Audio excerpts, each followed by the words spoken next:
tesoros en el cielo y ven y sígueme. Entonces él estaba diciendo, ¿verdad? Sacrifícate, entrega, pero no para despojarlo, porque esa es que la idea que nosotros tenemos, para desvalijarlo, para dejarlo pelado, ¿verdad? En buen salvadoreño. No era eso, sino que porque al entregar, al sacrificar, se estaba activando un principio de multiplicación. Y por eso le dijo, anda, ¿verdad? Si quieres ser perfecto, anda, vende todo lo que tienes y dalo a los pobres. Y le dijo, y tendrás tesoro en el cielo. Entonces, cuando la palabra instruye a los ricos, lo hace de la manera siguiente. Dice, ricos, a ustedes les digo que hagan bien, que sean ricos en buenas obras, dadivosos, generosos, atesorando para sí buen fundamento para lo porvenir, que echen mano de la vida eterna. Fíjese.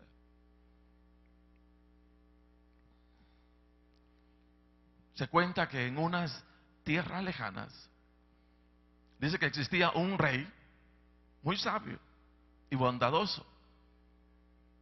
Cierto día el rey había salido a pasear por los jardines de su castillo. Pero para su sorpresa, junto al camino estaba un mendigo que clamaba a fuerte voz misericordia, ya que tenía días sin comer y no poseía dinero para comprar. El rey, movido a misericordia, se acercó a auxiliar a aquel mendigo. Pero sabiamente le preguntó qué tenía él para ofrecerle a su rey. El mendigo, sorprendido, notó que cargaba un saco de mazorcas que había recogido en el campo. Y solamente sacó 2 mazorcas que había recogido, de todas las que tenía, dice, para dárselas al rey. Porque decía que el rey no tendría necesidad de dádiva alguna, pues él era un rey y vivía por tanto cómodamente en el palacio, saciándose de los mejores manjares. Dice que se sacó entonces solamente 2 mazorcas y se las entregó al rey. El rey, entre la actitud, dice, limitada del mendigo, y para darle una lección, por ser de alguna manera duro de corazón, dice que mandó a sus siervos que le trajesen un saco de monedas de oro, e igualmente sacó solo 2 monedas de oro y se las dio al mendigo. La moraleja, dice, de esta historia nos hace reflexionar.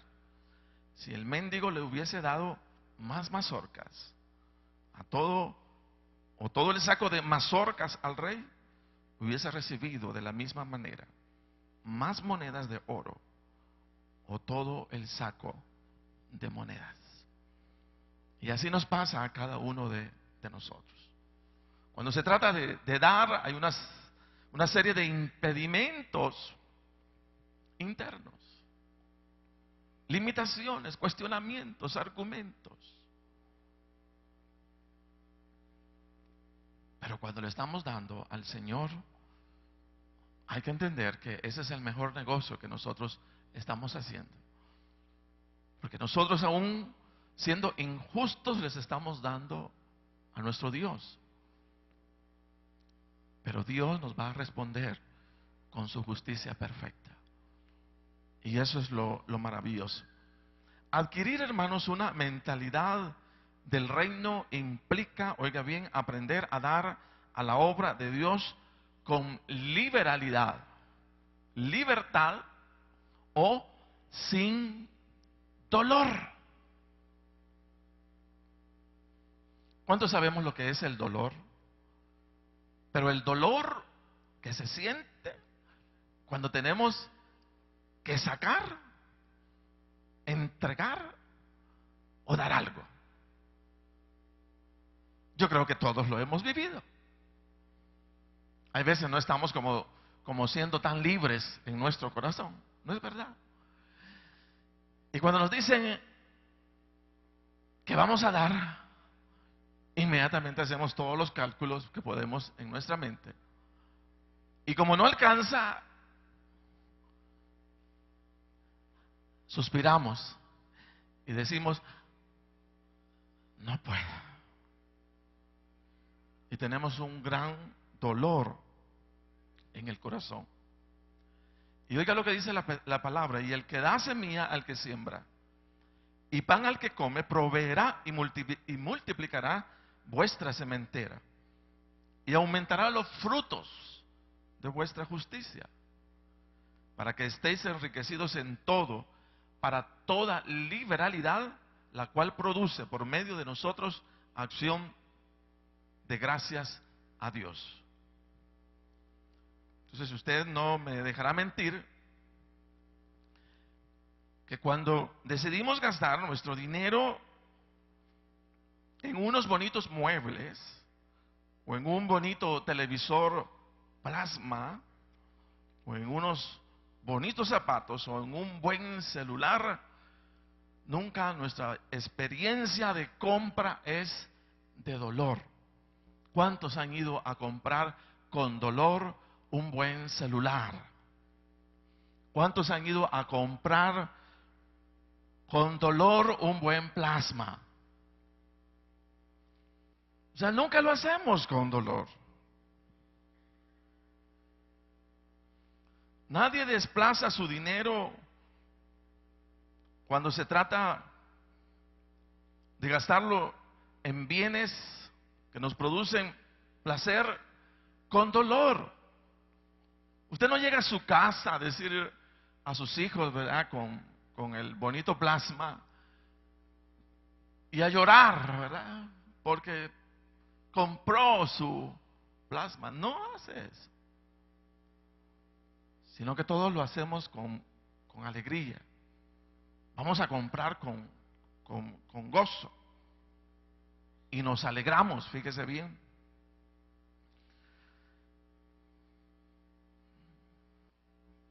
En otras palabras, lo que estoy tratando de decir es que disfrutamos el gastarnos nuestros recursos en lo temporal, a sabiendas que solamente es un gasto y que nunca lo entregado por esos productos va a retornar con creces. No es así. Por eso es un gasto. Esto indica que nuestra mentalidad no es de reino, sino todavía es de mundo. Y dice la palabra de Dios: no améis, dice, al mundo ni las cosas que están en el mundo. Si alguno ama el mundo, el amor al Padre no está en él. Porque todo lo que hay en el mundo, los deseos de la carne, los deseos de los ojos y la vanagloria de la vida, no provienen del Padre, sino del mundo. Y el mundo pasa y sus deseos, pero el que hace la voluntad de Dios permanece para siempre. Oiga esto: la madurez espiritual implica el pasar del dolor a la liberalidad cuando se trata de dar para el reino de Dios. Ese es el camino que nosotros vamos a recorrer. Pasar a la mentalidad del reino de Dios implica, fíjese bien, ir superando ese dolor que nos causa el dar a la obra del Señor, para poder posicionarnos de soltura, de liberalidad, de gozo, de alegría, cuando se trata, fíjese, de dar a la obra del Señor. Cuando nuestra conciencia está posicionada de la verdad y somos impulsados con gozo, con alegría, a no perder nuestra oportunidad para hacer depósitos en el reino de Dios, cubriéndonos de la justicia divina, para que sea Dios quien nos pague todo el bien operado a través de nuestras obras. Entonces tenemos un gran privilegio, tenemos una gran oportunidad, fíjese bien, a través del reino de Dios. Y es el de poder hacer depósitos continuos en el banco celestial. Y el desafío que tenemos es pasar del dolor a la liberalidad o a la libertad de poder dar, fíjese bien, a la obra del Señor, sabiendo que es el mejor negocio con recompensa, dice, no solamente en esta vida, sino también en la vida venidera.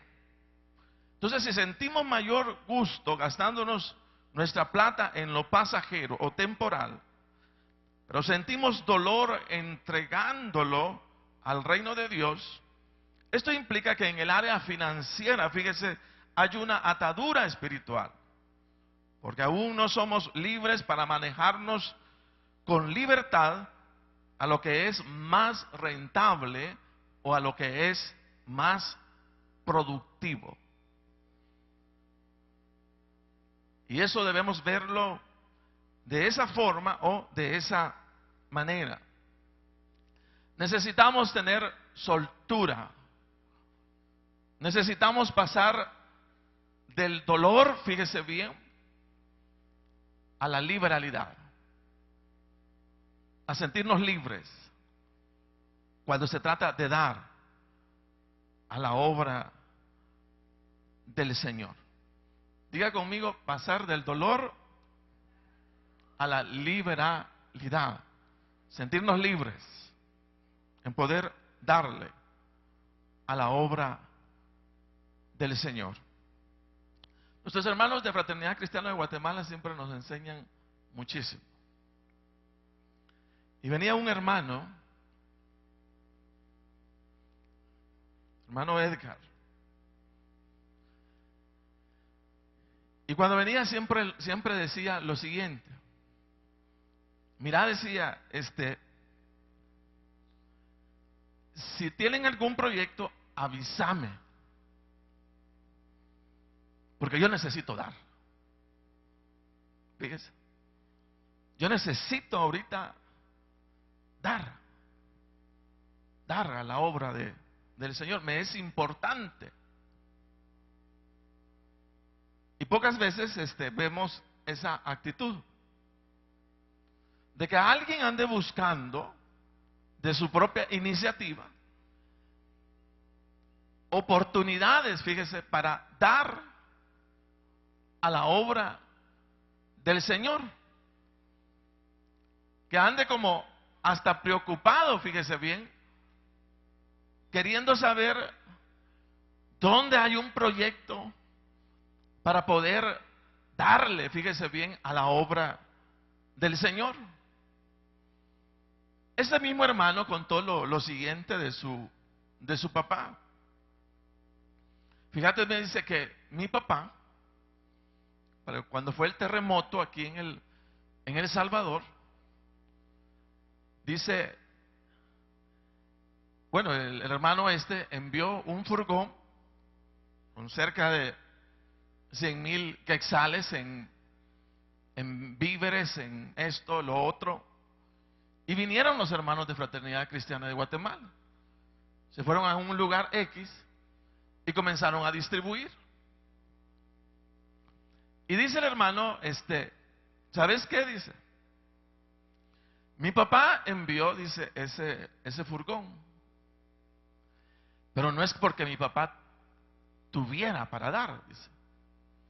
Lo que pasa es que mi papá, ahorita, dice, está en una crisis financiera. Entonces, dice, él, entre sus preguntas de por qué estaba en esa crisis, la pregunta fue, quizás no he dado como tengo que dar, fíjese. Y por eso estoy en esa crisis financiera.